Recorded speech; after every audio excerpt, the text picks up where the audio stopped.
हे खरं आहे की हिंदू कोड बिल हे या देशामधल्या 80% लोकांवर प्रचंड उपकार करणारं एक बिल आहे. केवळ हे स्त्रियांना न्याय देणारं बिल नाही, तर या हिंदू समाजातल्या पुरुषांनाही न्याय देणारं बिल आहे. 2024 संपेपर्यंत ही घटना जोपर्यंत धोक्यात आहे, ती धोक्याच्या बाहेर येत नाही, तोपर्यंत तरी कृपया हे गांधी आंबेडकर गांधी वर्सेस आंबेडकर थांबवा.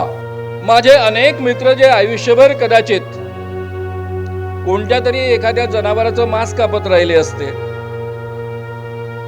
गावकुसा बाहेर राहिले असते, ते आज मोठमोठ्या पदांवर आहे, अधिकार पदांवर आहे, अतिशय मोलाचं काम या समाजामध्ये निर्माण करत आहे. हे बदललेलं चित्र आपल्याला स्पष्टता पाहायला मिळतं आणि महाराष्ट्रामध्ये तर ते अधिक मोठ्या प्रमाणावर पाहायला मिळतं. त्याचं कारणही पुन्हा महाराष्ट्रातल्या लोकांनी अतिशय मोठ्या प्रमाणावर बाबासाहेबांची प्रेरणा घेतली आणि शिक्षणाच्या माध्यमातून स्वतःचं संपूर्ण जीवन बदललं. स्वतः शिक्षकाच्या टेबलावर एक छडी असायची आणि दुसरी मातीची ढेकळं असायचे, कारण शूद्र मुलाला जर मारायची गरज पडली, विशेषत्वानं अस्पृश्य मुलाला, तर छडीने मारलं तर विटाळ होईल आणि म्हणून ढेकळं फेकून मारण्यासाठी ठेवलेलं असायचं. अर्थात ते ढेकूळ कधी फेकून मारण्याची गरज पडली नाही, भाग वेगळा. पण या पद्धतीच्या एका छुवाछूतच्या प्रसंगांमधनं, अस्पृश्यतेमधनं बाबासाहेब आंबेडकर जगत गेलेले आहे. शिवाजी महाराजांसारखा पहिला क्रांतिकारक राजा, ज्याने रयतेचं राज्य निर्माण करण्याचा प्रयत्न केला, जातीभेद कधी मानला नाही, इव्हन धर्मभेद कधी मानला नाही, माणसाला माणूस मानलं, माणसाला माणूस म्हणून सन्मान दिला आणि अत्यंत गरीब शेतकऱ्याला शूर लढवय्या बनवलं. ते शिवाजी महाराज, त्यांचा शिवाजी राज्याभिषेक होत असताना शिवाजींचा, या महाराष्ट्रातल्या ब्राह्मणांनी तो राज्याभिषेक करायला तयारी दर्शवली नाही, उलट विरोध केला. आणि जोपर्यंत या देशामध्ये वैज्ञानिक दृष्टिकोन निर्माण होणार नाही, तोपर्यंत या देशामध्ये राज्यघटना टिकूच शकत नाही. त्याचं कारण असं आहे की ही चारही मूल्य अत्यंत नवी आहे. डॉक्टर बाबासाहेब आंबेडकर अब्राहम लिंकनांचं एक वाक्य फार वापरायचे, गुलामाला त्याच्या गुलामगिरीची जाणीव करून द्या, म्हणजे तो बंड करून उठेल. आपल्या देशामध्ये किमान 2000 वर्षामध्ये कोणतंही मोठं बंड झालं नाही.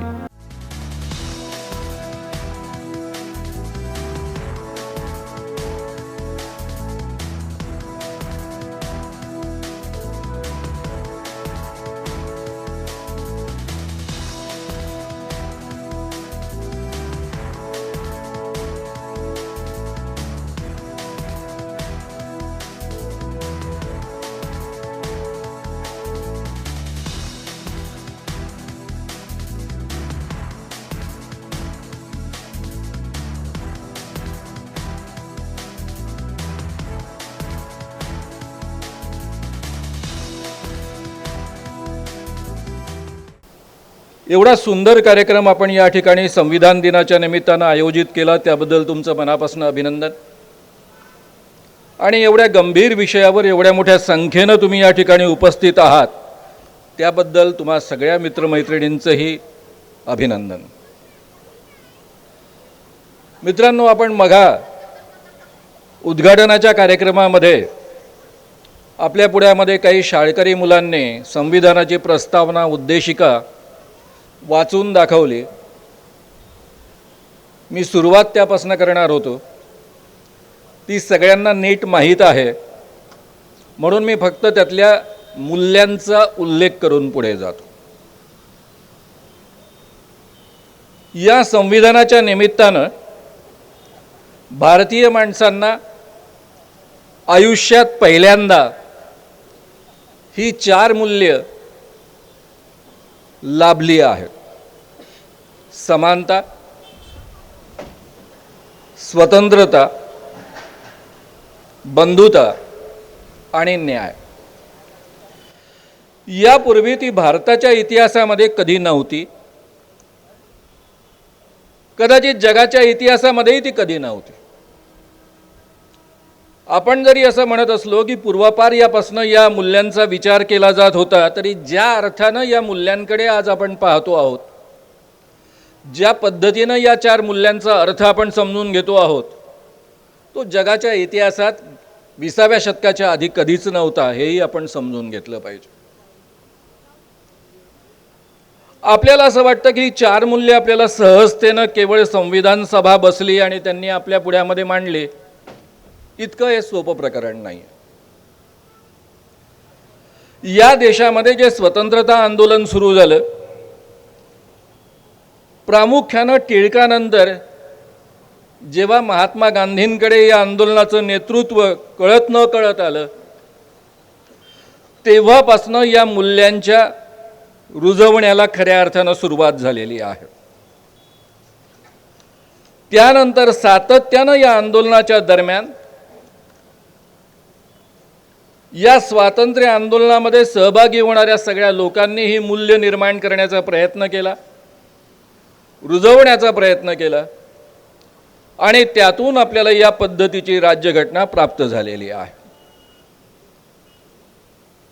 उद्घाटन सत्रामध्ये आपले उद्घाटक E.Z. खोब्रागडे यांनी उल्लेख केलेला होता. खरं म्हणजे महात्मा गांधी आणि आंबेडकर दोन टोकं आहे असं आपण मानतो. पहिलं राष्ट्रीय सरकार बनायचं होतं. पंडित जवाहरलाल नेहरू हे पंतप्रधान बनणार हे जवळपास स्पष्ट झालेलं होतं आणि महात्मा गांधींनी विनंती केली की डॉक्टर बाबासाहेब आंबेडकरांना मंत्रिमंडळात घ्या, एवढी फक्त विनंती नव्हती. डॉक्टर आंबेडकरांचं वैशिष्ट्य त्यांच्या मॅक्झिमम PhDs ह्या अर्थशास्त्रात झालेल्या आहे. त्यांच्या ज्ञानाचा जर खऱ्या अर्थानं उपयोग करायचा असता तर कदाचित त्यांना अर्थमंत्री बनवायला हवं होतं. पण महात्मा गांधींनी स्पष्टता सांगितलं की यांना कायदा मंत्री बनवा. हा उल्लेख जब्बार पटेलच्या सिनेमामध्ये, मग त्याचा उल्लेख वेगळ्या अर्थाने आला होता, मी वेगळ्या अर्थाने तो उल्लेख करतो आहे. जब्बार माझे मित्र आहेत. मी सिनेमा नाटक अतिशय मोठ्या प्रमाणावर पुण्यामध्ये असताना कव्हर करत होतो. इंटरव्हलच्या आधी हा प्रसंग येतो आणि इंटरव्हलमध्ये जब्बार जेव्हा भेटले तेव्हा म्हटलं, तुमच्या हिमतीची मला दाद दिली पाहिजे. महाराष्ट्र सरकारच्या पैशामधनं हा बनतोय चित्रपट आणि तरीही तुम्ही या पद्धतीचं हे दृश्य कायम ठेवण्याची हिंमत दाखवली, त्याबद्दल मी तुमचं मनापासून अभिनंदन करतो. खरं म्हणजे काँग्रेसचं आणि डॉक्टर बाबासाहेब आंबेडकरांचं फारसं जमत नव्हतं. डॉक्टर बाबासाहेब आंबेडकरांना विनंती करण्यात आली की तुम्ही कायदा मंत्री बनावं आणि त्यांनी अतिशय मोठ्या मनानं ती विनंती मान्य केली.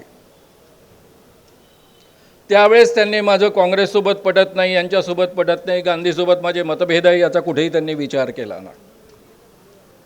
गांधींना का वाटलं की आंबेडकरांनी कायदा मंत्री बनावं?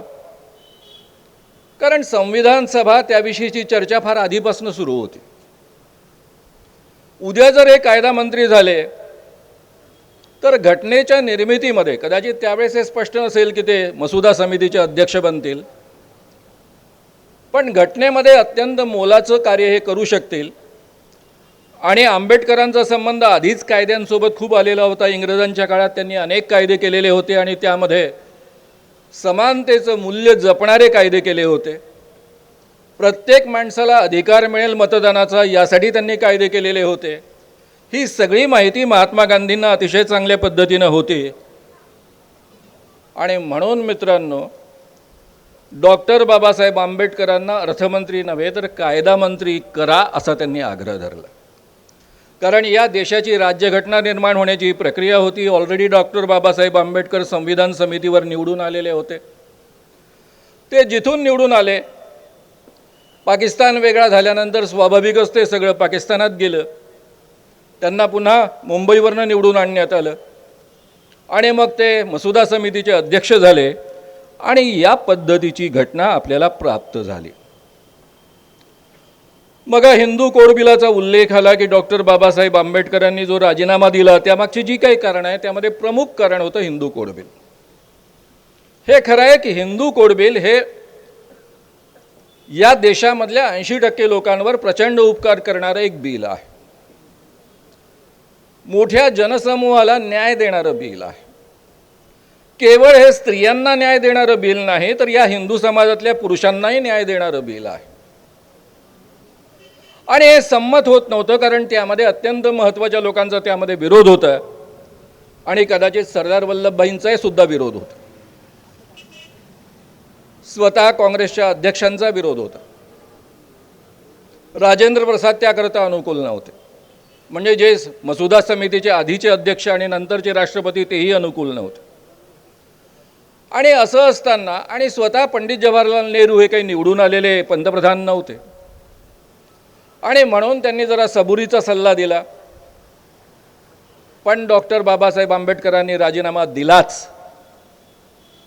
त्यानंतर 1952च्या 51च्या शेवटी आणि 52च्या सुरुवातीला ह्या निवडणुका झाल्या. ती पहिली आपली राष्ट्रीय निवडणूक आहे आणि त्या निवडणुकीच्या वेळी पंडित जवाहरलाल नेहरू आपल्या व्याख्यानांमध्ये सांगायचे की मी स्वतः हिंदू कोड बिल आणणार आहे, मला निवडून द्या. आणि थम्पिंग मेजॉरिटीनं ते निवडून आले. त्यानंतर त्यांनी या हिंदूच्या कोड बिलाचे 4 भाग केले आणि 4 टप्प्यांमध्ये हे बिल संमत करवून घेतले. मी स्वतः कायदा करण्याकरता प्रयत्न करणारा एक माणूस आहे. मला माहीत आहे जोपर्यंत त्या राज्याचा मुख्यमंत्री प्रमुख त्या कायद्याकरता प्रत्यक्ष केवळ अनुकूल नव्हे आग्रही असत नाही तोपर्यंत साधं बिलसुद्धा संमत होऊ शकत नाही. तर एवढी मोठी राज्यघटना संमत होणं यासाठी स्वतः जर पंडित जवाहरलाल नेहरू अत्यंत आग्रही नसते तर या पद्धतीची राज्यघटना आपल्याला कधीच लाभली नसते. त्यामुळे या पद्धतीची जी राज्यघटना आहे ज्यामध्ये आपल्याला ही 4 मूल्ये मिळाली, मानवी इतिहासाच्या जगातल्या इतिहासात पहिल्यांदा प्राप्त झाली आणि त्यातल्या त्यात भारतीयांना तर पहिल्यांदाच प्राप्त झाली. ती 4ही मूल्ये संपूर्ण स्वातंत्र्य आंदोलनाच्या इतिहासातनं निर्माण झालेली आहे. त्यामध्ये इंग्रजी लोकशाही प्रक्रियेची जी वाटचाल ब्रिटनमध्ये सुरू होती त्याचाही अतिशय मोठा वाटा आहे. आणि ही सगळीच्या सगळी आपली मंडळी, मग पंडित जवाहरलाल नेहरू असेल, डॉक्टर बाबासाहेब आंबेडकर असतील, महात्मा गांधी असतील, हे सगळे तिथे शिकून आलेले होते. या सगळ्यांच्या प्रयत्नांचा तो सामूहिक परिपाक आहे हेही दुसऱ्या बाजूने आपण समजून घेतलं पाहिजे. आता मी आंबेडकरांना अतिशय मानणारा माणूस आहे. त्याचं कारण त्यांनी जे काही या देशाला आणि मला दिलेलं आहे ते अमूल्य आहे म्हणून. आणि मी गांधींनाही अतिशय प्रचंड मानतो. माझ्यासारख्या माणसांची मोठी पंचायत होते की आंबेडकर म्हटलं की गांधीबद्दल बोलता कामा नये आणि गांधीबद्दल बोलताना आंबेडकरांबद्दल बोललं तर चालतं, काही प्रॉब्लेम नसतो. मी किमान आता एवढीच विनंती करेन की किमान 2024 संपेपर्यंत ही घटना जोपर्यंत धोक्यात आहे ती धोक्याच्या बाहेर येत नाही तोपर्यंत तरी कृपया हे गांधी आंबेडकर गांधी वर्सेस आंबेडकर थांबवा. दोघांनी एकाच दिशेनं प्रवास केलेला आहे, एकाच दिशेनं वाटचाल केलेली आहे, हे आपण कधीही विसरता कामा नये. मित्रांनो, 1947 ते 2014 पर्यंत जी काही मूल्ये आपण घटनेच्या माध्यमातून स्वीकारली ती आपल्या देशात कधी एस्टॅब्लिश झाली नाही. कायद्यात आली पण प्रत्यक्ष सामाजिक स्तरावर, आर्थिक स्तरावर ती कधीच प्रस्थापित होऊ शकली नाही. पण त्या दिशेनं मात्र आपली वाटचाल सुरू होती. म्हणजे इव्हन इमर्जन्सी आली तरी या 4 मूल्यांच्या विरुद्ध कुठं पावलं उचललं गेली असं कधी घडलं नाही. ज्यावेळेस या देशामध्ये इमर्जन्सी आली त्यावेळेस लोकशाही धोक्यात आली. मी खरं म्हणजे विद्यार्थी होतो, MA ला शिकत होतो, पार्ट 1 झालेलं होतं, करिअर समोर होतं आणि तरी इमर्जन्सीला विरोध केला आणि पुढचे 10 महिने जेलमध्ये गेलो. त्यामुळे माझी 2 वर्ष त्या शिक्षणातली वाया गेली. आणि तरीही मी म्हणतो की इमर्जन्सी आली तरी या 4 मूल्यांना कुठे नख लागेल या पद्धतीनं काही घडलेलं नव्हतं. स्वातंत्र्याचा संकोच झाला होता, अभिव्यक्ती स्वातंत्र्यावर मर्यादा आली होती, पण उलट इमर्जन्सीमध्ये जे निर्णय घेतले गेले ते मात्र या 4 मूल्यांना प्रोत्साहन देणारे होते, त्यांची वाटचाल पुढे चालवणारे होते. आज मात्र त्याच्या विरुद्ध खऱ्या अर्थानं पावलं उचलली जात आहेत. ही जी पावलं आहेत त्याबद्दल आपण नंतर विचार करू. परंतु या देशामध्ये राज्यघटना निर्माण झाली, ही 4 मूल्ये एस्टॅब्लिश करण्याचा प्रयत्न झाला. प्रामुख्यानं सुरुवातीच्या टप्प्यामध्ये शेड्यूल कास्ट, शेड्यूल ट्राईब आणि त्यानंतर OBC यांना रिझर्वेशन शिक्षणामध्ये आणि नोकऱ्यांमध्ये देण्यात आले, त्याचा प्रत्यक्ष परिणाम आज आपण अतिशय मोठ्या प्रमाणावर पाहतो आहोत, अनुभवतो आहोत. माझे अनेक मित्र जे आयुष्यभर कदाचित कोणत्या तरी एखाद्या जनावराचं मांस कापत राहिले असते, गावकुसाबाहेर राहिले असते, ते आज मोठमोठ्या पदांवर आहे, अधिकार पदांवर आहे, अतिशय मोलाचं काम या समाजामध्ये निर्माण करत आहेत. हे बदललेलं चित्र आपल्याला स्पष्टतः पाहायला मिळतं आणि महाराष्ट्रामध्ये तर ते अधिक मोठ्या प्रमाणावर पाहायला मिळतं. त्याचं कारणही पुन्हा महाराष्ट्रातल्या लोकांनी अतिशय मोठ्या प्रमाणावर बाबासाहेबांची प्रेरणा घेतली आणि शिक्षणाच्या माध्यमातून स्वतःचं संपूर्ण जीवन बदललं. नागपुरातल्याच 2 घटनांसोबत मी सुरुवात करू इच्छितो. 1920 सालची ही घटना आहे. 30 मे रोजी नागपूरमध्ये 1920 साली अखिल भारतीय बहिष्कृत समाज परिषद आयोजित करण्यात आली होती. त्याचे अध्यक्ष होते राजर्षी शाहू महाराज आणि त्यातले एक वक्ता होते डॉक्टर बाबासाहेब आंबेडकर. सर्वसाधारणतः असं मानलं जातं की डॉक्टर बाबासाहेब आंबेडकर पहिल्यांदा नागपूरमध्ये या निमित्तानं आले होते. याच साली काही महिन्यानंतर 25 डिसेंबरला जे काँग्रेसचं अधिवेशन होतं त्यामध्ये एक अंत्यच संमेलन होतं आणि त्यामध्ये महात्मा गांधी यांचं भाषण झालेलं होतं. या बहिष्कृत परिषदेनंतर झालेल्या या अंत्यच संमेलनामध्ये त्यामधली काही वाक्य फक्त मी तुमच्या समोर वाचून दाखवू इच्छितो. मैं खुद एक हिंदू हूं और मैं रूढ़िवादी होने का दावा करता हूं. मैं एक सनातनी हिंदू हूं. केवळ ते रूढीवादी हिंदू आहे असं नाही म्हणत आहे, तर मी सनातनी हिंदू आहे असंही म्हणतायत. छुआछूत की प्रथा एक पाप है और इसे खत्म किया जाना चाहिए. यह प्रथा एक शैतान वाद है, हिंदू धर्म पर एक कुठाराघात है. मैं इस पाप को मिटाना अपने कर्तव्य के रूप में देखता हूं. मैं खुद को हिंदू कहने में भी शर्म महसूस करता हूं और दुखी महसूस करता हूं. एका बाजूनं स्वतःला म्हणतात मी सनातनी हिंदू आहे आणि दुसऱ्या बाजूनं म्हणतात की मी स्वतःला हिंदू म्हणवताना सुद्धा मला लाज वाटते, मला शर्म वाटते आणि दुःख होतं. जाति के आधार पर भेदभाव करता है वह सनातनी हिंदू नहीं हो सकता. जो जातीच्या आधारावर भेदभाव करतो तो सनातनी हिंदू नाही होऊ शकत. हे 1920 सालचे महात्मा गांधींच्या भाषणातला एक छोटासा उतारा आहे. अजून ते देशाचे नेता बनायचे होते. त्यांच्याकडे सर्वार्थानं काँग्रेसचं नेतृत्व यायचं होतं. त्याच्या आधी जे टिळकांच्या राज्यामध्ये चालत होतं तेही मी तुमच्या पुढ्यामध्ये थोड्या वेळानंतर मांडणार आहे.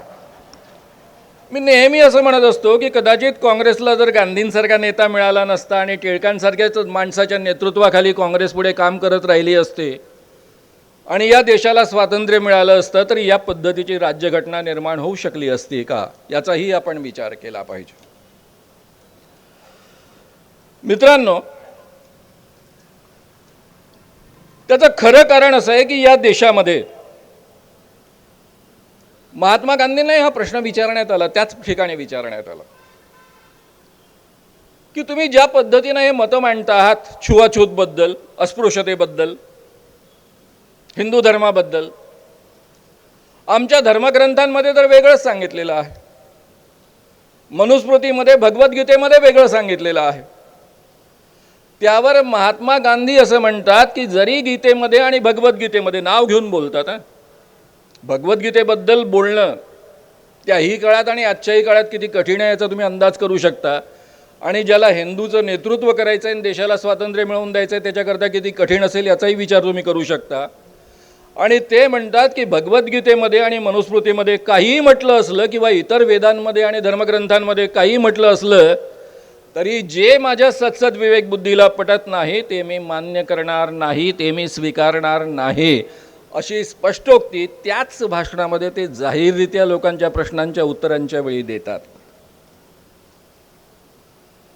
डॉक्टर बाबासाहेब आंबेडकरांनी मनुस्मृती का जाळली हे आपण हजारदा ते ऐकलेलं आहे. मी महात्मा फुल्यांपासून सुरुवात करतो. महात्मा फुल्यांनी पेशवाईतल्या पुण्याचं उदाहरण त्याचं वर्णन करून ठेवलेलं आहे. पेशवाईमध्ये पुण्याच्या भर रस्त्यामधनं रणरणत्या उन्हामधनं जरी एखाद्या दलित माणसाला चालायचं असेल, ज्याला अतिशूद्र म्हटलं गेलं अशा माणसाला चालायचं असेल, तो जरी पायाची चप्पल निर्माण करत असेल तरी त्याला पायामध्ये चप्पल घालण्याचा अधिकार नव्हता. त्याने अनवाई पायाने चाललं पाहिजे आणि अनवाणी पायाने चालत असताना त्याने मागे झाडू बांधला पाहिजे आणि गळ्यामध्ये मडकं बांधलं पाहिजे. या पद्धतीचा नियम त्या काळामध्ये पाळला जात होता. ही पेशवाई आली कुठून? शिवाजी महाराजांपासून. शिवाजी महाराज समतेचे पाईक, ज्यांनी आपल्या आयुष्यामध्ये कधीच अस्पृश्यता बाळगली नाही, व्यक्तिगत आयुष्यात बाळगली नाही, सर्व जाती धर्माच्या लोकांसोबत ज्यांनी एकत्र भोजन केलं, त्यांना मोठमोठ्या पदावर बसवलं, महार जातीच्या लोकांना सुद्धा सरदार बनवलं, त्या शिवाजी महाराजांच्या राज्यामधनं निर्माण झालेली पेशवाई कुठे येऊन पोचलेली होती याचा तुम्ही अंदाज घेऊ शकता. आणि हे आपल्या देशामधलं सत्य आहे. कारण ऋग्वेदातल्या पुरुष सूक्तामध्ये, मनुस्मृतीमध्ये आणि गीतेमध्ये एक जो श्लोक आहे तो आपल्याला अतिशय चांगल्या पद्धतीनं माहीत आहे, त्याची आपल्याला नीट कल्पना आहे. ब्रह्म्याच्या मुखातनं ब्राह्मण निर्माण झाले, बाहूंमधनं क्षत्रिय निर्माण झाले, मांड्यांमधनं वैश्य निर्माण झाले आणि पायांमधनं शूद्र निर्माण झाले. आणि कलियुगामध्ये बाकीचे सगळेच्या सगळे वर्ण सस्पेंड झाले आणि फक्त दोनच वर्ण शिल्लक आहेत, एक म्हणजे ब्राह्मण आणि दुसरा म्हणजे शूद्र. हे केवळ मनुस्मृतीतली किंवा इतर ठिकाणची पुराणं सांगतात असं नाही आहे. शाहू महाराजांचा 1899चा वेदोक्त प्रकरण जे झालं, त्यांना पहिल्यांदा एका ब्राह्मण मित्रानं लक्षात आणून दिलं की तुमचा जो पुजारी आहे, भटजी आहे, तो पुराणोक्त मंत्र म्हणतो, तुमच्या पुढ्यामध्ये वेदोक्त मंत्र म्हणत नाही.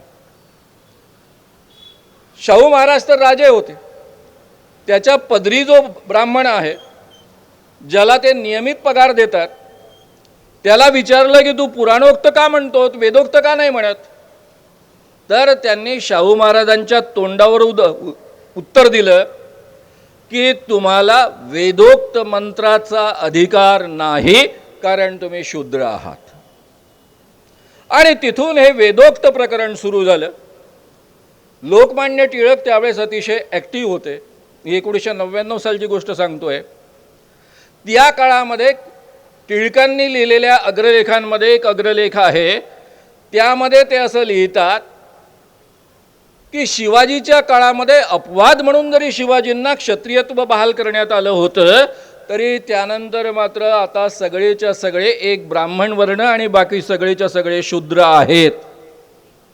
हे स्वतः टिळक लिहितात. जे काँग्रेसचे पुढारी आहेत, तेला तांबोळ्यांचे पुढारी म्हणून ज्यांचं नाव लौकिक आहे, आणि जे देशाच्या स्वातंत्र्यामधले अग्रणी पुढारी होते काँग्रेसचे, त्यांचं हे मत होतं. पुढे आपल्या सगळ्यांना माहीत आहे की त्या काळामध्ये अस्पृश्यता कशी पाळली जात असे. बाबासाहेबांना शाळेमध्ये वर्गाच्या बाहेर बसावं लागत असे. स्वतः शिक्षकाच्या टेबलावर एक छडी असायची आणि दुसरी मातीची ढेकळं असायचे. कारण शूद्र मुलाला जर मारायची गरज पडली, विशेषत्वानं अस्पृश्य मुलाला, तर छडीने मारलं तर विटाळ होईल, आणि म्हणून ढेकळं फेकून मारण्यासाठी ठेवलेलं असायचं. अर्थात ते ढेकूळ कधी फेकून मारण्याची गरज पडली नाही, हा भाग वेगळा. पण या पद्धतीच्या एका छुवाछूतच्या प्रसंगांमधनं, अस्पृश्यतेमधनं बाबासाहेब आंबेडकर जगत गेलेले आहे. पुढे ते सयाजीराव गायकवाडांच्या संस्थानांमध्ये नोकर म्हणून लागले, तिथेही त्यांना हा अनुभव घ्यावा लागला. नंतर परदेशामध्ये जाऊन PhDs घेऊन आले, अधिक मोठ्या पदावर त्या ठिकाणी रुजू झाले, तरी त्यांचा चपराशी त्याच पद्धतीनं त्यांच्याशी वागायचं. मी बाबासाहेबांना खूप मोठं मानतो. त्यामध्ये एक कारण मी नेहमी देत असतो की इतका सातत्यानं एवढा विद्वान असणारा माणूस, अमेरिकेमध्ये नोकरी करायचं ठरवलं असतं, ब्रिटनमध्ये नोकरी करायचं ठरवलं असतं तर अतिशय मोठ्या पदावर ज्यांना सहजतेनं नोकरी मिळाली असती. मानवी जीवनामध्ये सगळ्यात मोठी गोष्ट असते आत्मसन्मान, आणि या देशामध्ये सातत्यानं हा आत्मसन्मान पायदळी तुडवला जात असताना, वारंवार अस्पृश्य म्हणून अपमान होत असताना सुद्धा ते याच देशामध्ये राहिले आणि आपल्याच लोकांकरता लढत राहिले, आणि त्यांचे आपले लोक म्हणजे अख्खा भारत. म्हणून हा माणूस खऱ्या अर्थानं महामानव आहे. कारण स्वतःचा अपमान सहन करत करत आत्मसन्मानासोबत या पद्धतीनं कॉम्प्रोमाइज करत एखादं काम करणं हे सगळ्यात जगात कठीण असतं. डॉक्टर बाबासाहेब आंबेडकरांनी 25 डिसेंबर 1927ला मनुस्मृतीचं दहन केलं. का केलं, त्याच्यामागची कारणं काय आहे आपल्यापैकी प्रत्येकाला नीट माहीत आहे. शिवाजी महाराजांसारखा पहिला क्रांतिकारक राजा, ज्याने रयतेचं राज्य निर्माण करण्याचा प्रयत्न केला, जातीभेद कधी मानला नाही, इव्हन धर्मभेद कधी मानला नाही, माणसाला माणूस मानलं, माणसाला माणूस म्हणून सन्मान दिला, आणि अत्यंत गरीब शेतकऱ्याला शूर लढवय्या बनवलं. ते शिवाजी महाराज, त्यांचा शिवाजी राज्याभिषेक होत असताना शिवाजींचा, या महाराष्ट्रातल्या ब्राह्मणांनी तो राज्याभिषेक करायला तयारी दर्शवली नाही, उलट विरोध केला. म्हणून प्रचंड रक्कम मोजून त्यांना वाराणसीवरनं, काशीवरनं गागाभट्टाला बोलवावं लागलं. हा सगळा इतिहास आपल्याला माहीत आहे. त्यामुळे या देशामध्ये कशी परिस्थिती होती जातीव्यवस्थेची, समानतेची, याची आपल्याला नीट कल्पना आहे.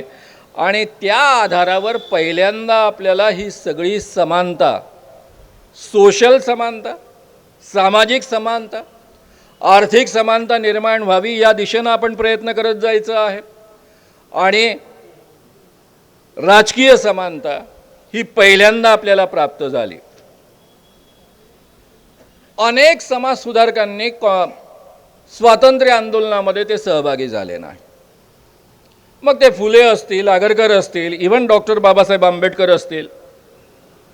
कारण या सगळ्यांना भीती वाटायची की या देशाला जर स्वातंत्र्य मिळालं आणि इंग्रज या देशामधनं निघून गेले तर या देशामध्ये शेटजीचं आणि भटजींचं राज्य येईल, प्रामुख्यानं ब्राह्मणांचं राज्य येईल.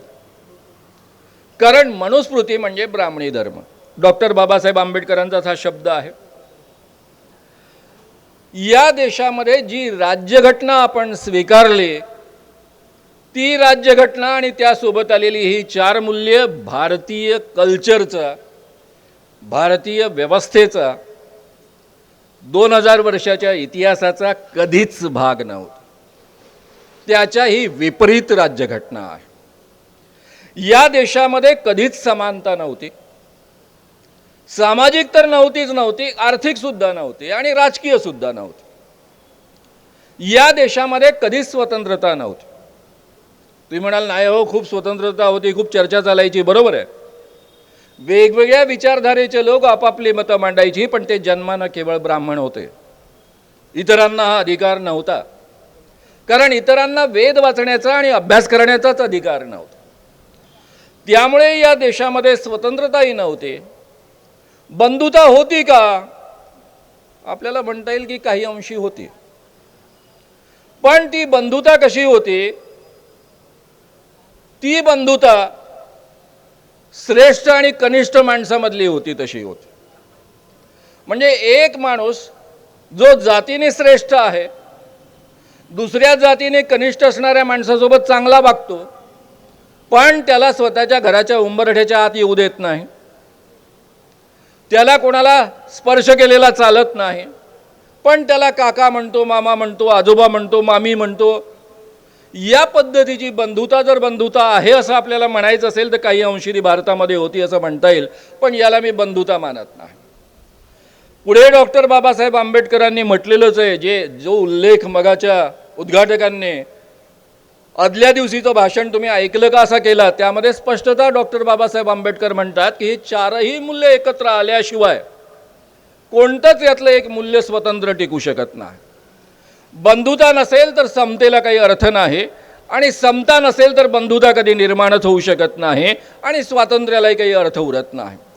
नाहीतर ते स्वातंत्र्य इतरांना शोषण करण्याचा अधिकार या अर्थानं निर्माण होईल. तर मित्रांनो, ही आपल्या देशामधली ही परिस्थिती असताना आपण आता वैज्ञानिक दृष्टिकोन या विषयाकडे येतो आहोत. ज्या इंदिरा गांधींनी या देशामध्ये इमर्जन्सी आणली, माझ्यासारख्या विद्यार्थ्याला जेलमध्ये जावं लागलं, त्याच काळामध्ये 1976 साली इंदिरा गांधींनी जे काही घटनेमध्ये बदल केले त्यामध्ये एक अत्यंत महत्त्वाचा बदल केला. 51AH या कलमाखाली ज्या ड्युटीज सांगितल्या त्यामध्ये 4 महत्त्वाच्या ड्युटीज त्यांनी सांगितल्या. 51AH मध्ये सायंटिफिक टेम्पर वैज्ञानिक दृष्टिकोन, स्पिरिट ऑफ एन्क्वायरी चिकित्सक प्रवृत्ती, रिफॉर्म सुधारणा आणि ह्युमॅनिटी मानवता.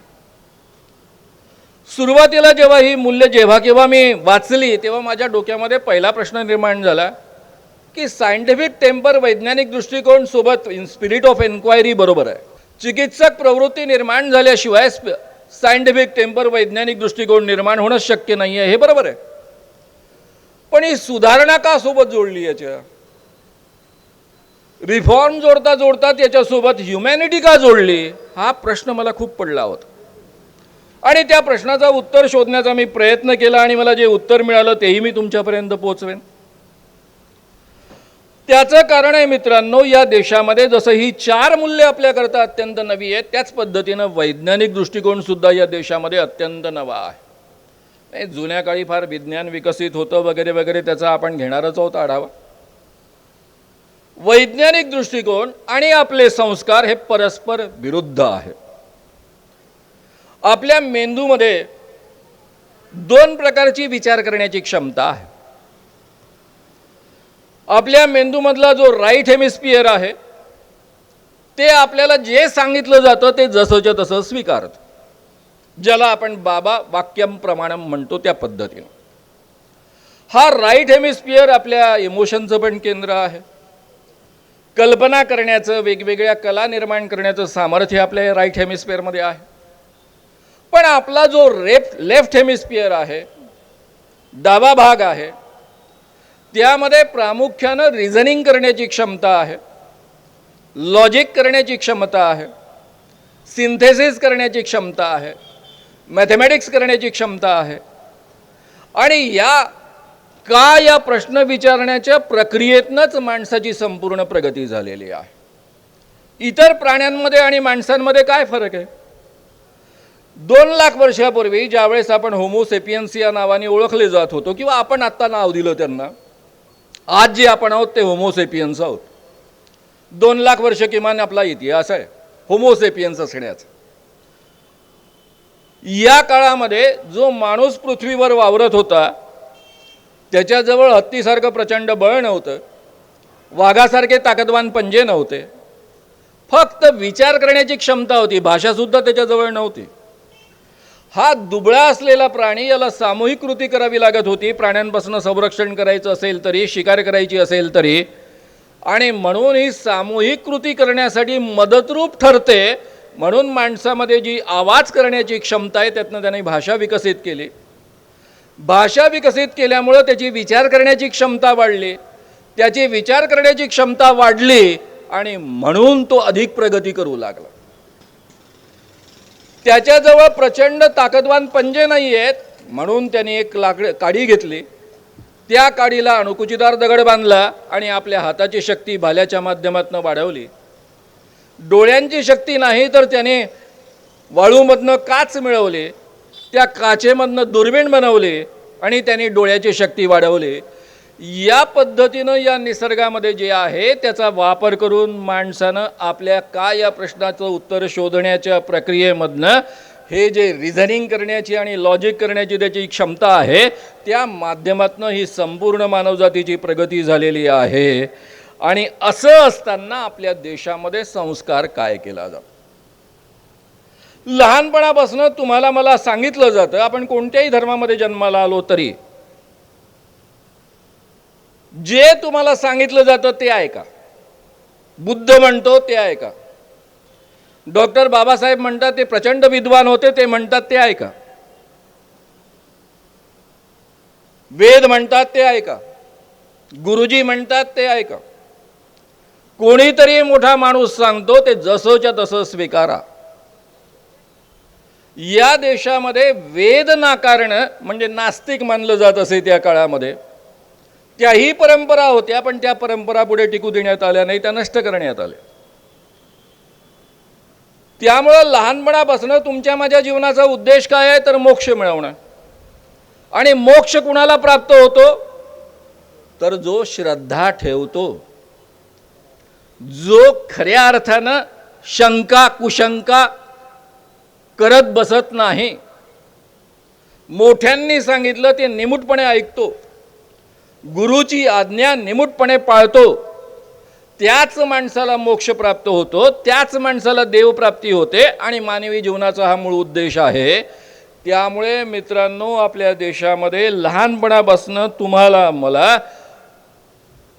लॉजिकच वापरायचं नाही, तर्कच करायचा नाही, प्रश्नच विचारायचा नाही, हे शिकवलं जातं आणि तो आपल्या संस्काराचा भाग बनवला जातो. आता याची नीट कल्पना पंडित जवाहरलाल नेहरूंना होती की नाही? होती. पण त्यांच्यापुढे चॅलेंजेसच इतके मोठे होते की मला वाटतं नेहमी की एक महत्त्वाचा मुद्दा ते विसरून गेले की या देशामध्ये घराघरामधनं या पद्धतीचा संस्कार होतो जो विज्ञान विरोधी आहे, वैज्ञानिक दृष्टिकोन विरोधी आहे. त्यामुळं किमान शाळांच्या माध्यमातून तरी हा संस्कार व्हावा याकरता वैज्ञानिक दृष्टिकोन रुजवणारा अभ्यासक्रम शाळांमधनं यायला हवा होता. आणि तिथे आपले पंडित जवाहरलाल नेहरू राहिले. त्यांच्या लक्षात आलं नाही म्हणून ते राहून गेलं की काय माहीत नाही, कारण ते स्वतः तर आपल्या आयुष्यामध्ये अतिशय वैज्ञानिक दृष्टिकोन बाळगणारे होते. ज्यावेळेस सोमनाथ मंदिराच्या उद्घाटनाला राजेंद्र प्रसाद जात होते त्यावेळेस त्यांनी स्पष्ट सांगितलं की राज्याच्या प्रमुखानं म्हणजे देशाच्या प्रमुखानं त्याकरता जाऊ नये, इतका आग्रह बाळगणारे ते होते. त्यांच्या आयुष्यामध्ये तुम्हाला एकाही अंधश्रद्धेचं समर्थन करणारं काहीही दिसणार नाही. आणि तरीही आपल्या शिक्षणामध्ये ते आलं नाही. आणि त्याचा परिणाम असा झाला की आपल्या देशामधला अतिशय मोठा सायंटिस्ट अब्दुलजी कलाम देशाचे राष्ट्रपती बनतात. आणि राष्ट्रपती बनल्यावर पहिलं काम काय करतात तर सत्यसाईबाबांच्या पुट्टपार्थीला जाऊन त्यांच्या पायाचं दर्शन घेतात, त्यांच्या पायावर डोकं ठेवतात. जो जादूगारासारखे प्रयोग करतो जे आयुष्यभर मी 41 वर्ष करून दाखवत आलेलो आहे. हे आपल्या देशामधलं चित्र आहे. या देशामधला डॉक्टर आणि सर्जन अतिशय उत्तम सर्जन असतो, अतिशय उत्तम सर्जरी करतो, पण त्याच्या सर्जरीच्या ऑपरेशन थिएटरच्या बाहेर गणपतीचं चित्र लागलेलं असते. मला प्रश्न असा पडतो की याला शरीराची पूर्ण ॲनाटॉमी माहीत आहे, हत्तीची ॲनाटॉमी पण याला माहीत आहे. दोघांची ॲनाटॉमी माहीत असताना माणसाच्या धडावर हत्तीचं डोकं बसू शकतं, हा जर याचा विश्वास आहे, हा जर श्रद्धा आहे, तर हा माणूस कसा ऑपरेशन करू शकेल? पण तो आपल्या ऑपरेशनच्या क्षेत्रामध्ये अतिशय तज्ज्ञ असतो, तिथे काही गडबड करत नाही. हे जे चित्र आपल्या देशामध्ये पाहायला मिळतं, आपल्या देशातला इंजिनियर अतिशय मेरिटमध्ये पास झालेला दुसऱ्या बाजूने प्रचंड अंधश्रद्धा असतो. तुम्ही म्हणाल तुम्ही हा विरोधाभास सांगण्याचा प्रयत्न का करता आहात? त्याचं कारण असं आहे की अंधश्रद्धा दूर करणं म्हणजेच वैज्ञानिक दृष्टिकोन निर्माण करणं, आणि वैज्ञानिक दृष्टिकोन निर्माण करणं म्हणजेच अंधश्रद्धा निर्मूलन करणं. आणि जोपर्यंत या देशामध्ये वैज्ञानिक दृष्टिकोन निर्माण होणार नाही तोपर्यंत या देशामध्ये राज्यघटना टिकूच शकत नाही. त्याचं कारण असं आहे की ही चारही मूल्य अत्यंत नवी आहे, समानतेवर आधारित आहे. जर या देशामधला माणूस कर्मविपाक सिद्धांत मानत असेल, बाबा रे तू ब्राह्मण जातीमध्ये जन्माला का आला? कारण गेल्या जन्मामध्ये पुण्य केलं होतं म्हणून. बाबा रे तू शूद्र जातीमध्ये जन्माला का आला? कारण गेल्या जन्मामध्ये पाप केलेलं होतं म्हणून. मग या जन्मात काय करायला हवं? ब्राह्मणांची सेवा करायला हवी. उत्तम जर ब्राह्मणांची सेवा केली तर कदाचित पुढचा जन्म ब्राह्मणांचा मिळेल. यामध्येच आमची संपूर्ण हजारो वर्ष निघून गेलेली आहे. मित्रांनो, डॉक्टर बाबासाहेब आंबेडकर अब्राहम लिंकनांचं एक वाक्य फार वापरायचे, गुलामाला त्याच्या गुलामगिरीची जाणीव करून द्या म्हणजे तो बंड करून उठेल. आपल्या देशामध्ये किमान 2000 वर्षामध्ये कोणतंही मोठं बंड झालं नाही. सुधारणेचे प्रयत्न डेफिनेटली झाले. अगदी संत ज्ञानेश्वर नामदेवांपासून प्रयत्न झाले गाडगे महाराजांपर्यंत. शिवाजी महाराजांचाही तो एक प्रयत्नांचा भाग होता. पण अतिशय मोठं बंड कधीही इंग्रजांचं शासन होण्याच्या आधी झालं नाही. आणि म्हणायचंच झालं तर आपल्याला सगळ्यात मोठं बंड म्हणजे ही राज्यघटना आहे, अलीकडच्या काळातली ही घटना आहे. का नाही झालं? कारण आपलं विचार करण्याची क्षमताच या कर्मविपाक सिद्धांतानं पार नाहीशी करून टाकलेली होती. की बाबा रे, माझ्या वाट्याला जे काही आलं ते जर माझं पापच असेल, माझं प्राक्तन असेल, माझं नशीब असेल, तर जे आहे ते मला भोगायचंच आहे, हे जर मनामध्ये पक्क असेल तर आपण कशाला प्रयत्न करणार. आणि म्हणून या देशामध्ये 2000 वर्षपर्यंत या पद्धतीची अमानुष प्रक्रिया, उच्च नीचता आणि अस्पृश्यता चालत राहिली. हाही दुसरा भाग आपल्याला अतिशय चांगल्या पद्धतीनं समजून घ्यावा लागेल. आता मित्रांनो, मी आताच्या सरकारकडे येतो. काँग्रेस सरकारमध्ये लोक अंधश्रद्ध नव्हते का? होते, आहेत. माझा स्वतःचा अनुभव सांगून मी पुढे जातो. जादूटोणा विरोधी कायदा करताना मी 2005 पासून सरकारशी सारखा धडका मारतो आहे. विलासराव देशमुख सत्यसाईबाबांचे परमभक्त, जादूटोणा विरोधी कायद्यामधल्या अनुसूचीमध्ये दुसरं कलम आहे, चमत्काराचा प्रयोग प्रदर्शित करून त्यापासून आर्थिक प्राप्ती करणं हा कायद्याने गुन्हा आहे आणि मिनिमम शिक्षा 6 महिन्यांपासून तर 7 वर्षांपर्यंतची आहे. रामदास कदम त्यावेळेस विरोधी पक्ष नेते होते. आमच्या मीटिंगमध्ये त्यांनी प्रश्न विचारला विलासरावांना, तुम्ही कालच जाऊन आला पुट्टपार्थीला, महाराष्ट्र सरकारचं हेलिकॉप्टर घेऊन गेला होता. हा कायदा झाला तर उद्या जातील ना आतमध्ये तुमचे सत्यसाई बाबा. विलासरावांनी काय उत्तर दिलं असावं? रामदासजी, शिवसेनेनी समर्थन तर द्या, आपण आधी कायदा करू, मग पाहू कोण जातो कोण नाही. आणि विलासराव देशमुखांनी या सत्यसाई बाबांच्या परमभक्ताने 2005 मध्ये विधानसभेमध्ये नागपूरच्याच अधिवेशनामध्ये 16 डिसेंबर 2005ला हा कायदा संमत करून घेतला होता. पुढे तो रेंगाळत राहिला. का राहिला मी सांगत बसत नाही, ही जागा पण नव्हे. 2013 मध्ये हा कायदा संमत झाला. त्याच्यावर सही कोणाची आहे? शिवाजीराव मोघे यांची. शिवाजीराव मोघे सत्यसाई बाबांचे परमभक्त. आमच्या दोघांचं रिलेशन फार चांगलं आहे. मी 1982 साली ही चळवळ सुरू केली. मी यवतमाळचा, तेही यवतमाळचे. मी 82 सालापासून सत्यसाई बाबा कसे बदमाश आहेत हे जाहीररित्या बोलत आलेलो आहे, त्यांचे चमत्कार करून दाखवत आलेलो आहे. आणि शिवाजीराव मोघे जाहीररित्या सत्यसाई बाबांची पूजा करत आलेले आहेत. ते जेव्हा सामाजिक न्याय मंत्री बनले तेव्हा त्यांच्या प्रमुख दालनामध्ये सत्यसाई बाबांचा एवढा मोठा फोटो लागलेला होता. अशोकराव चव्हाण सुद्धा सत्यसाई बाबांचे भक्त, शंकरराव चव्हाण सुद्धा सत्यसाई बाबांचे भक्त, पण त्यांच्या दालनामध्ये कटआउट नव्हता. शिवाजीराव मोघेंच्या दालनामध्ये होतं. म्हणजे माझी आणि त्यांची कसरत कशी असेल याचा तुम्ही विचार करा. पण आमचं जुळलं. आणि जेव्हा हा कायदा संमत करून घ्यायला वेळ आली त्यावेळेस ते अडून बसले, हा कायदा संमतच झाला पाहिजे. हे खरं आहे की बाकीच्यांचं सहकार्य उत्तम मिळालं. पृथ्वीराज चव्हाण त्यावेळेस मुख्यमंत्री होते, अजितदादा उपमुख्यमंत्री होते, हे सगळे अतिशय आग्रही होते. आणि यांच्या आग्रही असण्यामुळं आणि स्वतः शिवाजीराव मोघे अडून राहिल्यामुळंच हा कायदा झाला. विधानसभेमध्ये हा कायदा संमत झाला. विधान परिषदेमध्ये संमत व्हायचा होता. मी 2013ची गोष्ट सांगतोय. आणि रोज एक कॅबिनेट मंत्री त्यांच्या कारमध्ये बसायचा आणि त्यांना सांगायचं, झालं ना आता, आपण जगाला दाखवलं ना कायदा केला म्हणून, आता विधान परिषदेमध्ये संमत करून घेऊ नका, नाही तर आपण निवडणुकीमध्ये पडू. आणि तरीही अतिशय आग्रहानं शिवाजीराव मोघेंनी हा कायदा संमत करून घेण्यासाठी अडून राहिले. आणि म्हणून 2013 मध्ये जादूटोणा विरोधी कायदा संमत झाला. हे काँग्रेसवाले स्वतःच्या जीवनात अंधश्रद्धा असून सुद्धा अंधश्रद्धांचं राजकारण करत नव्हते, अंधश्रद्धांचं उघड समर्थन करण्याच्या भानगडीत पडत नव्हते.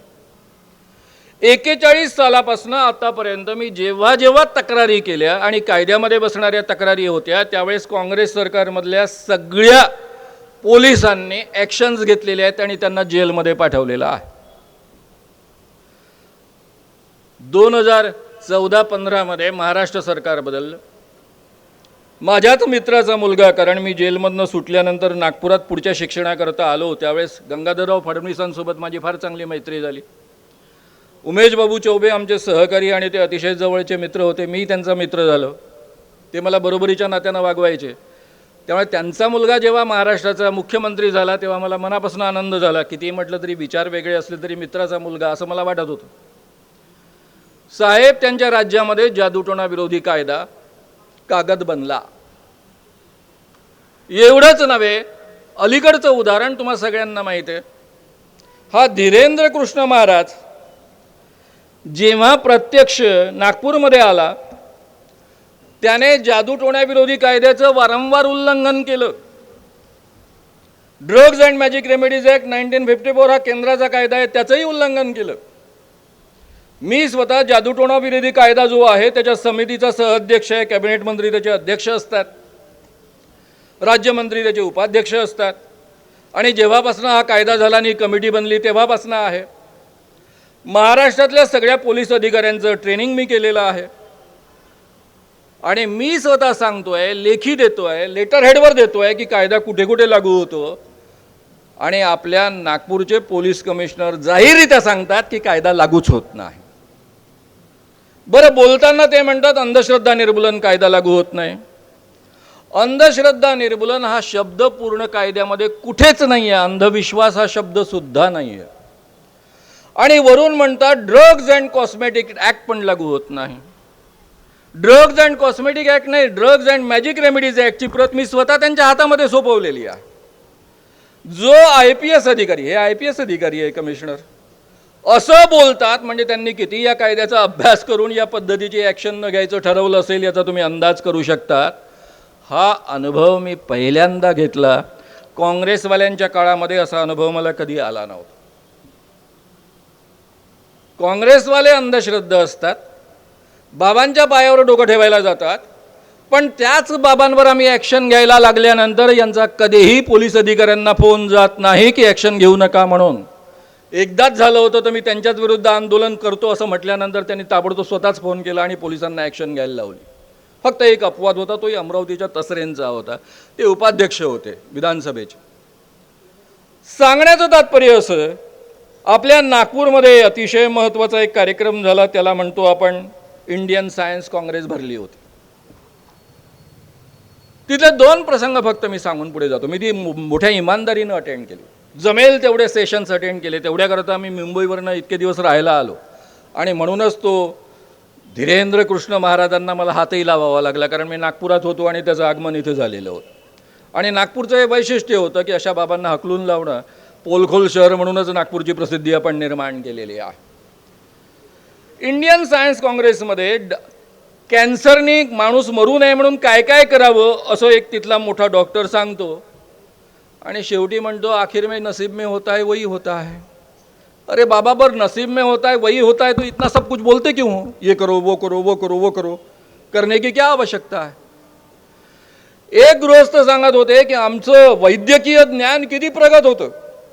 आज डायबिटीज शोधायचा म्हणजे रक्त काढा, ते लॅबमध्ये पाठवा, मग लॅबमध्ये गेल्यानंतर शुगरचं पर्सेंटेज काढा. बापरे, एवढ्या भानगडी करा. त्याच्यापेक्षा आमच्या ऋषीमुनींनी सांगून ठेवलेलं आहे, लघवी केली का, मुंगळे लागले का, मुंगळे लागले का डायबिटीस आहे. एक आफ्रिकन पोरगा जो सायंटिस्ट होता, तो भरायला, तो म्हणाला मेरे ज्ञान के अनुसार, इंग्रजीत बोलत होता, मेरे ज्ञान के अनुसार माणूस जेव्हा लघवी करतो तेव्हा त्यातनं ग्लुकोज बाहेर येते आणि ग्लुकोजला मुंगळे लागत नाहीत. त्याच्यावर त्यांच्याजवळ उत्तर नव्हतं. एवढंच नव्हे तर या सायन्स काँग्रेसमध्ये रांगोळ्या काढण्यात आल्या. बरं, रांगोळ्या का काढल्या असा प्रश्न पत्रकारांनी विचारला.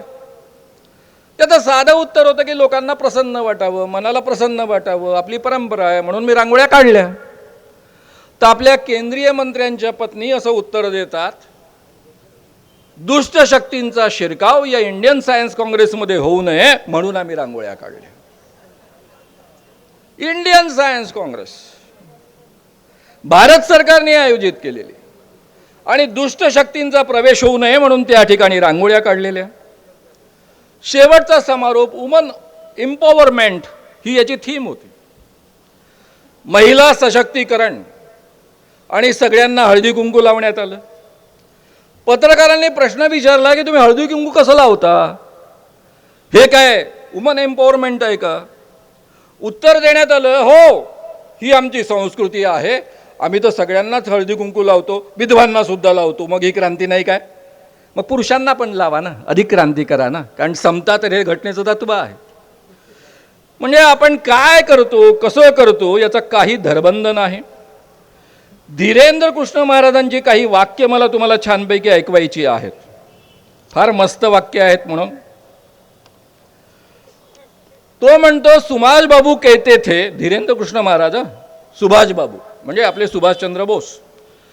सुभाष बाबू कहते थे, हमें आप खून दो, हम आपको आजादी देंगे. आणि धीरेंद्र कृष्ण महाराज म्हणतात, आप मेरा साथ दो, मैं आपको हिंदू राष्ट्र दूंगा. हा हिंदू राष्ट्र कोण देणार आहे? त्याचा एक व्हिडिओ अतिशय प्रसिद्ध आहे. एक दलित माणूस त्याच्या पाया पडायला आला. हा त्या व्हिडिओमध्ये असे हात करत, मुझे छुओ मत, हम ब्राह्मण हैं, हमें छुओ मत. या पद्धतीचं हिंदू राष्ट्र हे आणणार आहेत. आणि यांना घेऊन संपूर्ण महाराष्ट्रामध्ये BJP वाले हिंडतायत, गावोगाव हिंडतायत. आता औरंगाबादमध्ये होते आणि आमचे आत्ताचे आधीचे मुख्यमंत्री आणि आताचे उपमुख्यमंत्री तिथे पायावर डोकं ठेवायला जात आहे. त्याचं एक फार सुंदर वाक्य आहे, व्हिडिओमधलंच आहे. अमीर आदमी हो तो सब दे सकते हो, हम सब पचा लेंगे. धीरेंद्र कृष्ण महाराज म्हणते, हम जात से ब्राह्मण हैं, ब्राह्मण का धर्म है दान लेना, दान देना, यज्ञ करना, यज्ञ कराना, वेद पढ़ना, वेद पढ़ाना. तुम अपना मकान, फ्लैट, बंगला, घोड़ा, गाड़ी, अमीर आदमी हो तो हमें दे सकते हो, हम सब पचा लेंगे. जाहीररित्या म्हणतोय की तू आप अपना बंगला दो, गाड़ी दो, घोड़ा दो, सब कुछ दे दो, क्योंकि हम ब्राह्मण हैं. हा का म्हणतो, याची चूक आहे का? आता मनुस्मृतीमधली अनेक वाक्य वाचण्याच्या लायकीची आहेत, पण मी मुद्दाम एक बाजू. मनुस्मृतीमध्ये एक श्लोक असा आहे, राजा बड़ी बड़ी दक्षिणाओं वाले अनेक यज्ञ करे और धर्म के लिए ब्राह्मणों को स्त्री, पहिलं वाक्य, गृह, शय्या, वाहन आदि भोग साधक पदार्थ तथा धन दे. धन भी दे और भोग साधक पदार्थ दे और स्त्री भी दे. म्हणजे राजाचं काम काय आहे? ब्राह्मणांना स्त्री देणं आणि बाकीच्या सगळ्या गोष्टी देणं. तो फक्त त्याचं रिपिटेशन करतोय. यांना पुन्हा मनुस्मृती आणायची आहे या देशामध्ये आणि म्हणून या पद्धतीचं ते बोलत आहे. BJPचा हा अजेंडा आहे असं आपण का म्हणतो?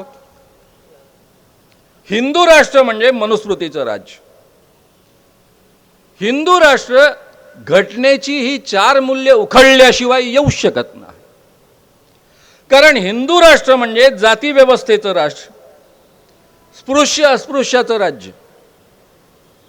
त्याच्याशिवाय स्वतंत्र हिंदू धर्माला किमान यांच्या लेखी अर्थ नाही. कारण महात्मा गांधींनी आणि स्वामी विवेकानंदांनी केलेली सनातन धर्माची व्याख्याच यांना मान्य नाही. स्वामी विवेकानंद म्हणतात की सगळ्या धर्मांना सोबत घेऊन चालणारा आमचा धर्म आहे. सगळ्या धर्मांची आम्ही समान प्रतिष्ठा करतो, समान सन्मान करतो. आणि हे रात्रंदिवस मुस्लिम मुस्लिम हिंदू मुस्लिम हिंदू मुस्लिम करत बसतात.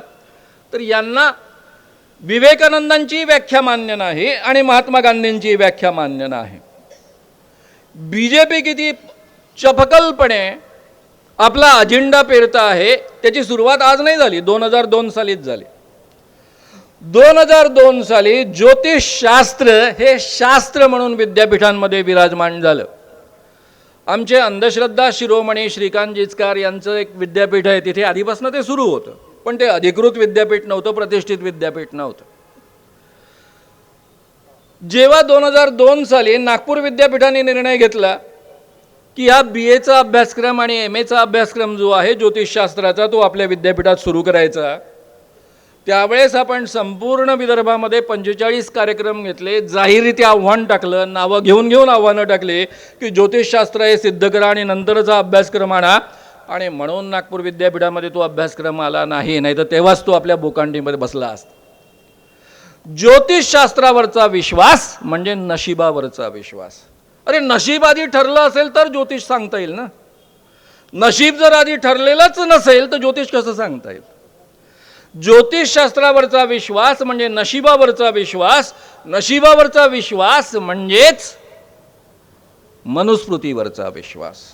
ब्रह्म्याच्या मुखातनं ब्राह्मण निर्माण झाले, पायांमधनं शूद्र निर्माण झाले, त्याशिवाय ते एस्टॅब्लिश होऊच शकत नाही. लोक त्यावर विसंबून राहू शकत नाही, त्यावर विश्वास ठेवू शकत नाही. मित्रांनो, आपण तो प्रयत्न महाराष्ट्रामध्ये आणून पडला. किमान महाराष्ट्रामध्ये या पद्धतीचा अभ्यासक्रम सुरू झाला नाही, पण आता पुन्हा सुरू होणारच नाही मी याची गॅरंटी नाही देऊ शकत. कारण आता आम्ही कितीही उड्या मारल्या आणि काही केल्या तरी सरकार इतकं बेशरम झालेलं आहे की शर्म नावाची काही गोष्टच उरलेली नाही. काँग्रेसच्या सरकारला लाज असायची, जनतेपुढं आपलं काय हसं होईल याची काळजी असायची. यांना कसलीच काही काळजी नाही. कारण मला माहीत आहे, आपल्या सगळ्यांना माहीत आहे महाराष्ट्राचं राज्य कसं काय बदलत गेलं, काय झालं, सत्ता परिवर्तन कसं झालं, त्याबद्दल मी बोलणार नाही. NCERTच्या अभ्यासक्रमामधनं 9वी-10वीच्या पुस्तकांमधनं डार्विनचा उत्क्रांतीवादाचा सिद्धांत काढून टाकला. का काढून टाकला? 19 जानेवारी 2022ला मनुष्य विकासबळ राज्यमंत्री सत्यपाल सिंह असं म्हणाले, डार्विनचा सिद्धांत चुकीचा आहे. आमच्या पूर्वजांनी वानराचे मनुष्यात रूपांतर झाले असे कुठेही नमूद केले नाही आणि म्हणून ते खरं नाही. आणि म्हणून अभ्यासक्रमामध्ये बदल करून ते काढून टाकण्याची गरज आहे. आणि ते आता प्रत्यक्षात अंमलात आलेलं आहे. कारण हे मनुष्यबळ विकास मंत्री म्हणजे शिक्षण मंत्रीच होते केंद्रामधले. काय काढून टाकलं? कारण हे काढून टाकल्याशिवाय ब्रह्म्याच्या मुखातनं ब्राह्मण निर्माण झाले आणि पायामधनं शूद्र निर्माण झाले, कोण एक्सेप्ट करणार? कारण डार्विनचा उत्क्रांतीवादाचा सिद्धांत सांगतो की माणसामध्ये कशी उत्क्रांती होत गेली, प्राण्यांपासून माणूस कसा निर्माण झाला, हे जर एक्सेप्ट करायचं असेल तर हे ब्रह्ममुख वगैरे तर चालणार नाही. मोदींची काही मुक्ताफळं आहेत, इंटरेस्टिंग आहेत. कर्ण आईच्या गर्भाशयातून जन्मला, कर्ण आईच्या गर्भातून जन्मला नव्हता. आता हे ज्ञान त्यांनी कुठून आणलं मला माहीत नाही. माझा रामायणाचा आणि महाभारताचा अतिशय चांगला अभ्यास आहे की काही मी अतिशय विस्ताराने या कथापुरांना सांगायचो. कर्ण आईच्या गर्भातून जन्मला नव्हता याचा अर्थ त्यावेळेस जेनेटिक सायन्स होते असं कोण म्हणतायत? मोदी. तारीख आहे 28 ऑक्टोबर 2014. आता तुम्हाला मला सगळ्यांनाही महाभारतातली कथा माहीत आहे की ज्यावेळेस युद्ध सुरू असतं, शेवटच्या दिवशी कुंती जिने पुराला जन्म दिलेला आहे आणि ते पोरग योग्यरित्या जन्माला आलेलं आहे, नेहमीच्याच मार्गाने जन्माला आलेला आहे, म्हणून तिने सोडून दिलं होतं नदीच्या पात्रामध्ये आणि ते एका सूताला सापडलं म्हणून सूतपत्र कर्ण झाला. ही सगळी कथा आपल्याला माहीत आहे. जर असा टेस्ट ट्यूब बेबी वगैरे प्रकार त्या काळामध्ये असता तर कुंतीला ते सोडून द्यायची काय गरज होती? पहिला प्रश्न. दुसरा प्रश्न, ती भेटायला जाते आणि त्याला सांगते की तू माझा पुत्र आहेस. त्यावेळेस कर्ण म्हणतो आता वेळ निघून गेलेली आहे, मी शपथ घेतलेली आहे, पण मी एकाच पांडवाला मारेन, अर्जुनाला. तुझे 5 पुत्र शिल्लक राहतील. अर्जुनाला मी मारलं तरी आम्ही 5 शिल्लक राहू आणि त्याने मला मारलं तरी आम्ही 5 शिल्लक राहू. ही सगळी कथा आपल्याला माहीत आहे. जर टेस्ट ट्यूबमधनं निर्माण झाले असते तर मुळातच कुंतीला कर्णाला नाकारण्याची काय गरज होती? आणि हे टेस्ट ट्यूब यांना कळतं की नाही मलाच डाऊट आहे. अरे टेस्ट ट्यूबसाठी काय लागतं? टेस्ट ट्यूब गर्भात तयार होत असते, बाहेर नाही होत तयार. अजून ती सिस्टीम नाही डेव्हलप झाली. आईच्या गर्भातच तयार होते. कर्ण गर्भातून जन्मला नव्हता. कुठून सायन्स आणतात भगवान जाणे. त्यानंतर दुसरं त्यांचं वाक्य आहे, ऋषी योग विद्येद्वारे दिव्य सृष्टी प्राप्त करत होते. टीव्हीचा शोध त्या काळातच लागला होता. याबद्दल मुळी शंका नाही, कारण संजय धृतराष्ट्राला सगळी माहिती युद्ध भूमीवरची देत होता. म्हणजे त्या काळामध्ये टीव्ही उपलब्ध होता. अरे काय ज्ञान आहे या माणसाचं. दिव्य दृष्टी असते तर स्वतः का वापर करत नाही? पोलिसांचं इन्व्हेस्टिगेशन आमच्या देशामध्ये अजूनही 30% वर गेलेलं नाही आहे. दिव्यदृष्टी वापरा ना योगी विद्येद्वारे डेव्हलप करून, 100% इन्व्हेस्टिगेशन परफेक्ट होईल ना. मुळामध्ये या पद्धतीची अनेक वाक्य आहेत त्यांची. त्या काळात कुणीतरी प्लॅस्टिक सर्जन असेल ज्याने हत्तीचे डोके गणेशाच्या धडावर बसवले आणि प्लॅस्टिक सर्जरीची सुरुवात केली. हे आपल्या पंतप्रधानांची वाक्य आहेत, बरं, मोदींची वाक्य आहेत, मी इतर कोणाची वाक्य सांगत नाही. आणि त्यांचं एक तर प्रतिसिद्ध वाक्य आहे, तुम्हाला माहीतच आहे, नाल्यातून निर्माण होणाऱ्या गॅसवर चहा बनवता येतो. मोदींच्या घराच्या मागच्या नाल्यातनं हे पॉसिबल असेल, तुमच्या माझ्या नाल्यामधनं तर पॉसिबल नाही आहे. बरं, त्यांचं अगाध ज्ञान इतकं आहे की जे तुमच्या माझ्यासारख्या सामान्य विमानात प्रवास करणाऱ्या माणसाला माहीत असतं की एवढं धुकं पडलेलं आहे, एवढ्या मोठ्या प्रमाणावर ढगं आहे, पाऊस एवढा बरसतो आहे, तरी विमानं आपली चालत असतात, लेट बीट होतात पण चालत असतात. आणि हे महोदय आपल्या मिलिटरीच्या एअरफोर्सच्या अधिकाऱ्यांना मार्गदर्शन करतात की आता तुम्ही हल्ला करायला हरकत नाही, कारण आता ढगं आहेत, त्यामुळे शत्रू पक्षाच्या रडारवर आपली विमानं दिसणार नाहीत. काय अगाध ज्ञान असणारा राष्ट्रपती आपला पंतप्रधान आपल्याला सापडला आहे याचा तुम्ही विचार करा. त्यापैकी अनेक भाजपवाले जे काही बोलतात त्यातल्या महत्त्वाच्या माणसांची नावं फक्त मी तुम्हाला सांगेन. वासुदेव देवनाने हे होते राजस्थानचे शिक्षण मंत्री. हे सगळी 2014 नंतरची वक्तव्य आहेत. फक्त गायी ऑक्सिजन घेतात आणि ऑक्सिजन सोडतात. आता यांनी ही गाय कुठून आणली काय माहीत. खरं म्हणजे यांचं तोंड लावून ठेवायला पाहिजे गायीच्या नाकासोबत, तिथून डायरेक्ट ऑक्सिजन घ्या. अरे अख्ख्या जगाला माहीत आहे की सगळे प्राणी प्राणवायू घेतात आणि कार्बन डायऑक्साईडचं प्रमाण जास्त बाहेर सोडतात. एवढंच नव्हे तर आपलं ज्ञान आपल्याला असं सांगतं की 18% अधिक प्राणी जे प्राणवायू बाहेर काढतात ते आपल्या वाहनापेक्षा 18% अधिक कार्बन डायऑक्साईड बाहेर काढत असतात. आपण पण त्याला अपवाद नाही. राधा मोहन सिंग हे कृषी मंत्री असताना 15 सप्टेंबर 2015 मध्ये त्यांचं एक अतिशय मोठं वाक्य आहे, विधायक विचारांच्या द्वारे आपण बीजांची क्षमता वाढवू शकतो, म्हणून योगिक शक्ती केली पाहिजे. बरं झालं बाबा आपल्या हरित क्रांतीच्या काळामध्ये हे पिल्लं नव्हती, नाही तर यांनी मंत्रतंत्र टाकत बसले असते आणि या देशातले लोक उपाशी मेले असते. तुमचं माझं वय आठवून पहा ना, श्याम दाभाडे आम्ही सगळे एकत्र वर्गात शिकणारी मुलं. तुमच्या माझ्या कॉलेज जीवनाच्या आणि शाळेच्या काळामध्ये आम्हाला कंट्रोलमधलं धान्य घ्यावं लागायचं. माझ्या घरी 100 एकरपेक्षा अधिक शेती होती आणि तरी धान्य कंट्रोलमधनं घ्यावं लागायचं. तांदूळ तर वर्धा जिल्ह्यात मिळतच नव्हते कारण बंदी होती, त्यामुळे चंद्रपूरमधनं आणि भंडाऱ्यामधनं इकडे तांदूळ यायचे नाहीत. माणसाला जगण्याकरता अमेरिकेतला डुकराला खाऊ घालणारा मायलो खावा लागायचा, शेतकऱ्यांना सुद्धा खावं लागायचं.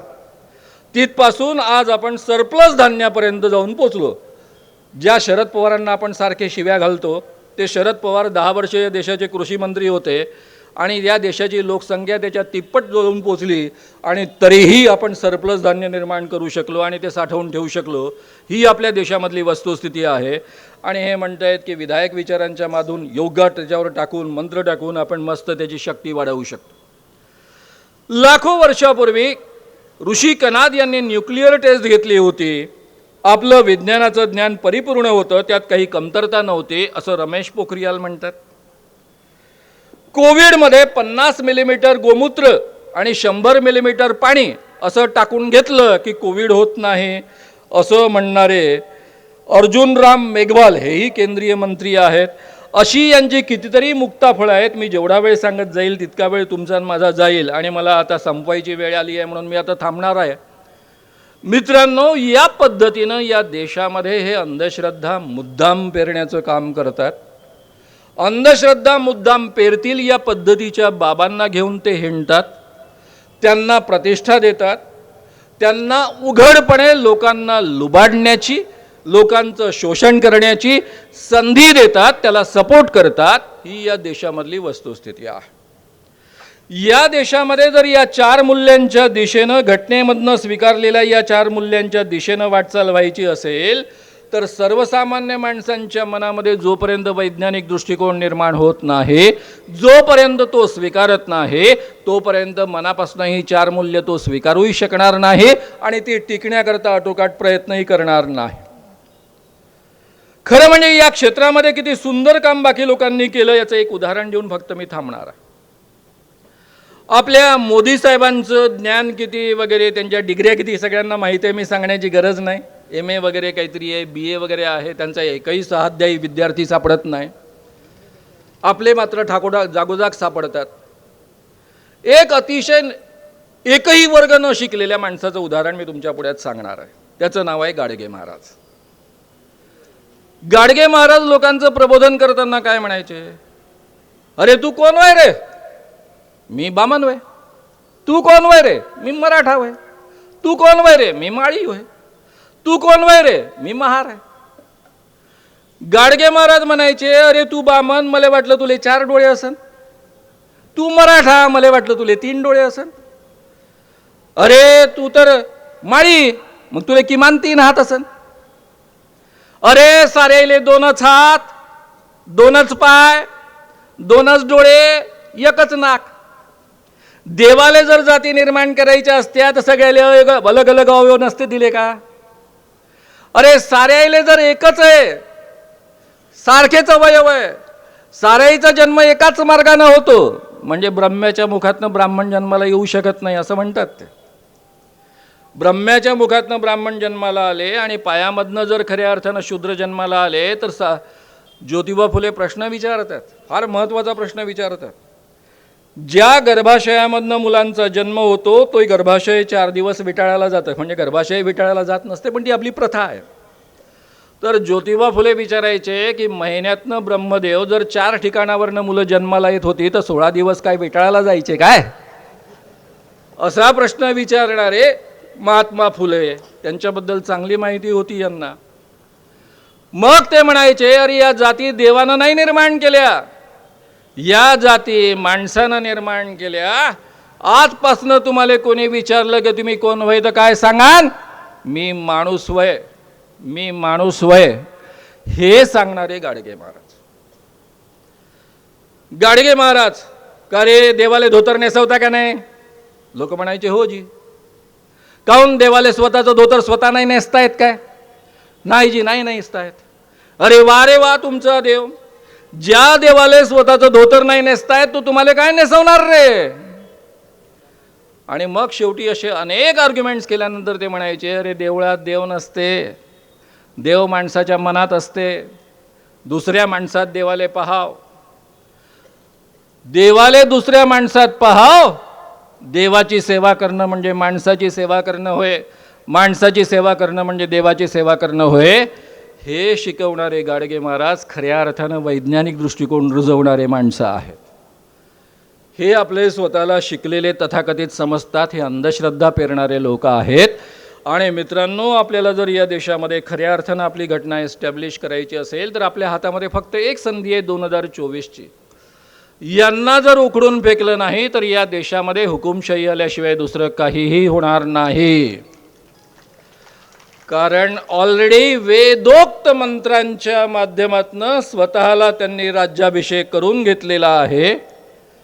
जो सेंगोल पंडित जवाहरलाल नेहरूंना ब्राह्मणांनी अर्पण केल्यानंतर कोपऱ्यात ठेवून दिला होता तो त्यांनी आता अतिशय उत्तम पद्धतीनं नव्या संसद भवनामध्ये प्रतिष्ठित केलेला आहे.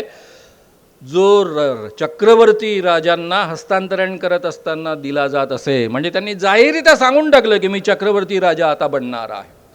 त्यामुळे हा धोका आपण ओळखूया.